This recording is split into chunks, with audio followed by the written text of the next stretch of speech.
Достар, мен ағамның бөлесіне келдім. Не істеп жатыр? Хабар алайық, кеттік. Аға, не оқып отырсыз? Маған айтып беріңізші. Бұл кітапты маған Аязда жаңа жылға сыйлады. Бұл тайм менеджмент кітабы. Біріншіден, бұл кітап жоспар қоюға, екіншіден мақсат қоюға, үшіншіден маңызды пайдалы заттарды уақытылы қолдануға үйретеді. Тайм менеджмент маңызды уақыт менеджмент қолдану және жүргізуге мағынаны береді.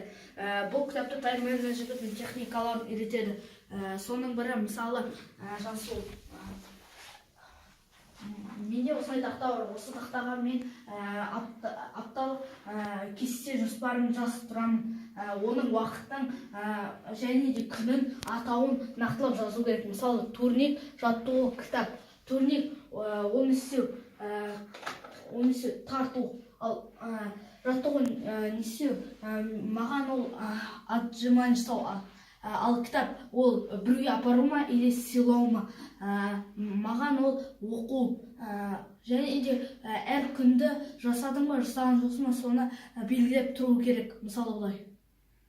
Достар, қалай ойлайсыңдар? Осы кестені қолдана аламын ба? Қалай ойлайсыздар?